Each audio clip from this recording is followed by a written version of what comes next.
Freddy Krueger, A Nightmare on Elm Street. For the Dream Master. What happens? In The Dream Master, Freddy Krueger is finally confronted inside the dream world he dominates. Alice, now empowered by the souls and strengths of Freddy's previous victims, refuses to run from him. Instead of being hunted, Freddy becomes the target. Alice forces him to face the spirits of the teenagers he murdered, and one by one, they tear themselves free from his body. Freddy's confidence crumbles as the souls claw out through his chest, screaming and ripping him apart from the inside. His body weakens, his power drains, and for the first time, he loses control of the dream. In a desperate attempt to survive, Freddy is pulled into the real world, where Alice delivers the final blow.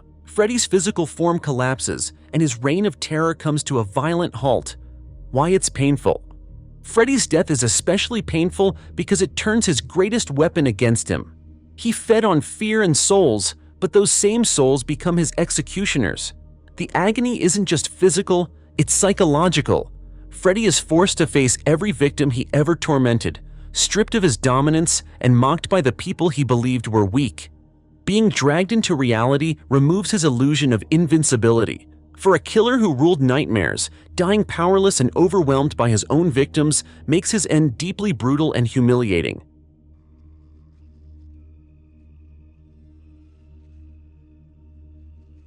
Jason Voorhees, Jason Goes to Hell, The Final Friday. What happens? In Jason Goes to Hell, Jason Voorhees finally meets a definitive and brutal end. At the beginning of the film, he is lured into a trap by the FBI, who bombard him with heavy artillery until his body is blown apart. But Jason's evil doesn't die with his flesh. His spirit survives, hopping from body to body, corrupting and destroying anyone it possesses. The truth is eventually revealed. Jason can only be killed permanently by a member of his own bloodline. In the final confrontation, Jessica Kimball, Jason's niece, uses the mystical Voorhees dagger to stab his possessed body. As Jason's true form emerges, he is dragged down into hell itself. Demonic hands burst from the ground, tearing him apart piece by piece while he screams in rage and desperation. His mask is pulled away, and Jason Voorhees is finally consumed by the darkness he created. Why it's painful? Jason's death is painful because it is total and merciless. He isn't just killed, he is erased. The man who survived drowning, gunshots, explosions, and mutilation is powerless as hell itself claims him. There is no silent collapse or quick end. Jason is conscious, fighting as his body is torn apart by unseen forces. Being dragged to hell strips him of his legend. The unstoppable slasher becomes a screaming victim, punished eternally rather than granted rest. For a character defined by brute strength and endurance, dying helplessly while being pulled into eternal damnation makes Jason's end one of the most brutal and humiliating deaths in horror history.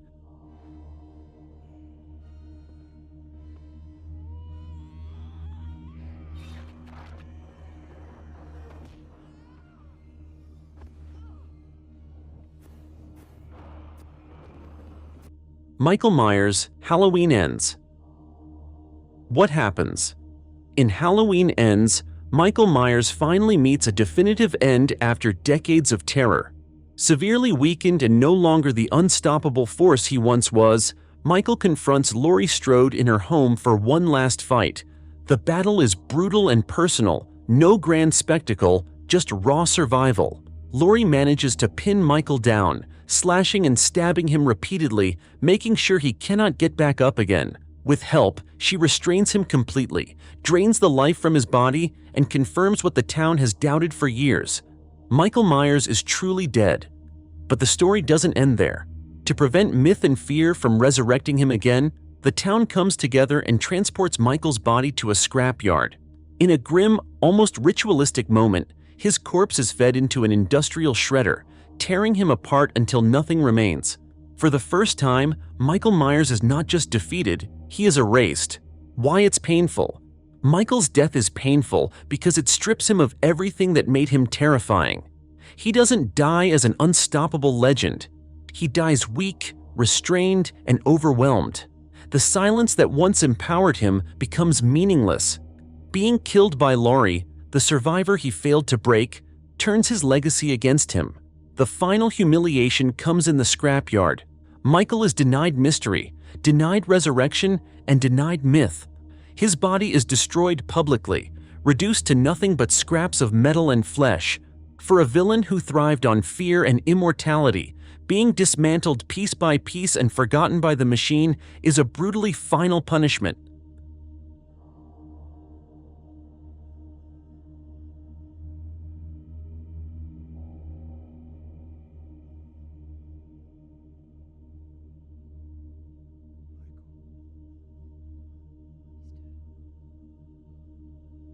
Pinhead, Hellraiser. Bloodline. What happens? In Hellraiser, Bloodline, Pinhead meets one of his most definitive defeats in the franchise. The film reveals his origin as Captain Elliot Spencer, a man torn between human regret and demonic devotion. In the future timeline aboard the space station Minos, Dr. Paul Merchant activates a device designed to destroy the Lament configuration once and for all. This device doesn't just close the gateway to hell, it turns Pinhead's own realm against him. As the machine powers up, Pinhead is dragged into its destructive field. His Cenobite form begins to tear apart as the gateway collapses. In his final moments, Spencer's humanity resurfaces. The demon and the man are separated, and Pinhead is violently ripped back into hell as the box is destroyed. The machine overloads, erasing his presence and sealing the hell dimension away, seemingly ending Pinhead's existence. Why it's painful? Pinhead's death is painful because it destroys both sides of his identity. As a Cenobite, he believed himself eternal, beyond pain, beyond death, bound only to sensation and order, but Bloodline strips him of that illusion. He is not conquered by brute force, but by closure. The Lament configuration, the source of his power and purpose, is taken from him. Even worse, his human soul resurfaces just before the end, forcing him to confront what he became. The pain isn't just physical, it's existential.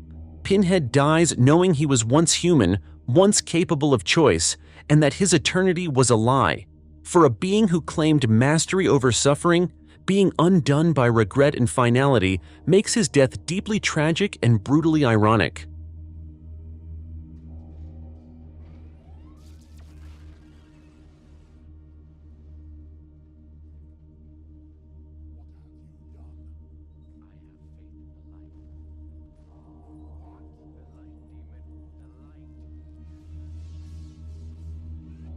Chucky, Child's Play, 1988. What happens? In the original Child's Play, Chucky finally faces death inside the Barclay apartment after his plan to transfer his soul into Andy fails. Having revealed his true nature, Chucky abandons manipulation and goes fully violent, attacking Karen and Detective Mike Norris with desperate brutality. He is shot multiple times, burned in a fireplace, and seemingly destroyed. But even after being reduced to a scorched, melted doll, Chucky gets back up and continues crawling forward, driven purely by rage. In the final moments, Mike shoots Chucky repeatedly until his small body is blown apart. The bullets tear through him, ripping off limbs and destroying his chest. With one final shot, Chucky collapses completely, his body finally motionless. The film makes it unmistakably clear, this isn't a fake-out or illusion, Chucky is physically destroyed. Why it's painful? Chucky's death is painful because it strips away his greatest weapon, control. Throughout the film, he relies on deception, fear, and psychological manipulation. But in his final moments, there's no cleverness left, only desperation. Being trapped in a doll's body turns every injury into prolonged suffering. He feels pain, burns, gunshots, and fear, all while being unable to escape. The slow destruction of his body forces him to endure death piece by piece. Even worse, Chucky dies screaming, exposed as weak and vulnerable instead of powerful. For a villain who prided himself on dominance and intimidation, being reduced to a broken toy, shot apart in front of helpless witnesses, makes his death not just brutal, but humiliating.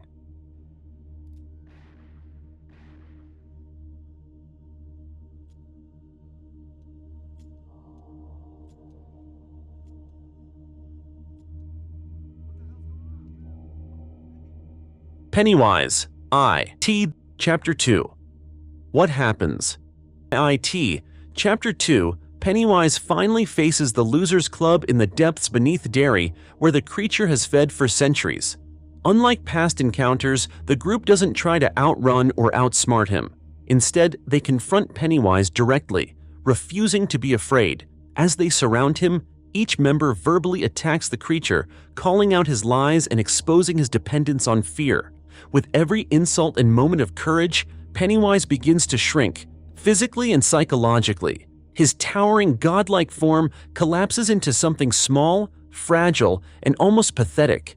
Eventually, he is reduced to a withered, child-sized version of himself, pleading and whimpering instead of threatening. Mike reaches into Pennywise's chest, pulls out his still-beating heart, and crushes it. Pennywise lets out a final, weak scream before his body collapses into dust, ending his terror over Derry once and for all. Why it's painful? Pennywise's death is painful because it destroys the illusion of power he relied on for centuries. He doesn't die in a grand battle or explosion. He dies exposed. Fear was his fuel, his identity, and his weapon. When the losers refuse to fear him, he has nothing left. The physical pain of his heart being ripped out is brutal, but the emotional pain is worse. Pennywise is humiliated, mocked, and reduced to begging. A creature that once tortured children becomes small, weak, and desperate. For an ancient cosmic predator, dying not through force but through loss of belief makes his end especially cruel. He isn't just killed, he is rendered meaningless.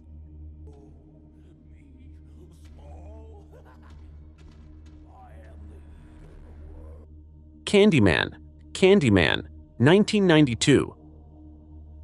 What happens? In Candyman, 1992, the titular villain meets a harrowing and symbolic death that reflects both his power and his tragic past.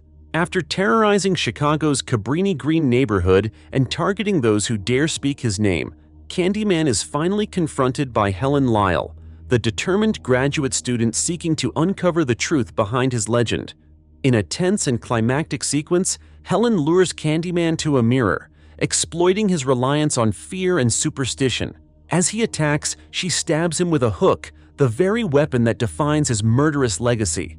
The violence is immediate and brutal. Candyman is physically overwhelmed, and his massive, imposing frame finally succumbs. The culmination comes when he is set ablaze, engulfed in fire that consumes both his body and his lingering supernatural presence. His screams echo through the empty buildings of Cabrini Green, fading as the flames reduce him to ash, ending his reign of terror. Why it's painful? Candyman's death is painful because it is both physical and deeply symbolic. He is a figure who thrives on legend, fear, and the stories told about him. Yet his end comes at the hands of someone who understands his myth and weaponizes it against him. The pain is amplified by the fact that he is burned alive. His iconic hook is rendered useless, his power stripped entirely. For a villain whose presence inspired terror for decades, dying helplessly in flames is humiliating. Candyman, once almost invincible through fear and legend, is rendered mortal, vulnerable, and ultimately erased. The death is a stark reminder that no matter how terrifying a legend may seem, every being, even a supernatural killer, can be undone, making his demise horrifyingly painful on both a physical and symbolic level.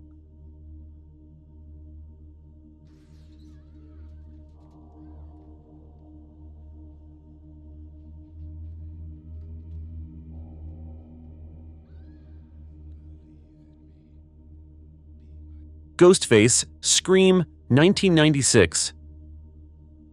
What happens? In Scream, 1996, the terror of Ghostface comes to a shocking and definitive conclusion during the film's climactic confrontation. Throughout the movie, the masked killer haunts the town of Woodsboro, targeting high school students with brutal precision. In the final act, Sidney Prescott lures the killer into a trap within her home. Ghostface attacks with his signature knife, attempting to continue his reign of fear, but Sidney, armed with determination and quick thinking, fights back. The twist reveals that the murders were committed by two people, Billy Loomis and Stu Maker, both donning the Ghostface mask at different times. As the confrontation escalates, Sidney manages to turn the tables. Billy Loomis is stabbed repeatedly and fatally by Sidney, collapsing as his own knife pierces him. Stu Macker, overwhelmed and caught off guard, is incapacitated and arrested by the authorities. The unmasking and deaths mark the end of the Ghostface terror, revealing the human faces behind the nightmare and bringing a violent close to their spree of horror. Why it's painful. The death of Ghostface is painful because it strips the killer of mystery and fear.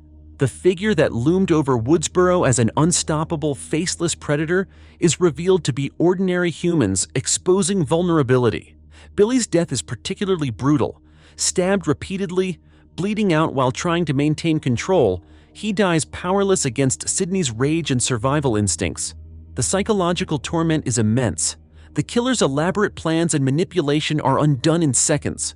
For a villain who thrived on anonymity, fear, and unpredictability, being killed by a resourceful victim he underestimated is humiliating. The deaths are swift but harsh, leaving no room for redemption, making the conclusion both shocking and emotionally satisfying for the audience.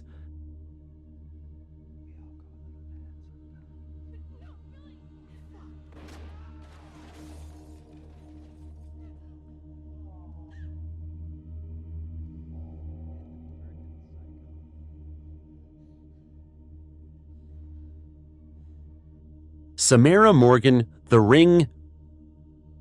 What happens? In The Ring, Samara Morgan's death is revealed gradually through the cursed videotape and the backstory of her life and untimely demise. Samara was a young girl with supernatural abilities, capable of projecting images and influencing the living world through psychic power. She is cruelly neglected and ultimately killed by her adoptive mother, Anna Morgan, who throws Samara into a well to end the perceived threat of her powers. The girl sinks into darkness, trapped in the water, alone and forgotten, left to slowly die over time. The scene is haunting, not because of loud violence, but because of the cold, silent inevitability of her drowning. Samara's life ends in isolation, submerged in a well that becomes a physical and symbolic tomb. Her death transforms her into a vengeful spirit, whose rage and sorrow manifest through the cursed videotape, targeting anyone who watches it. The moment of death itself is silent and suffocating, leaving a lingering sense of dread rather than immediate gore. Why it's painful? Samara's death is painfully tragic because it is the result of betrayal and neglect rather than a confrontation.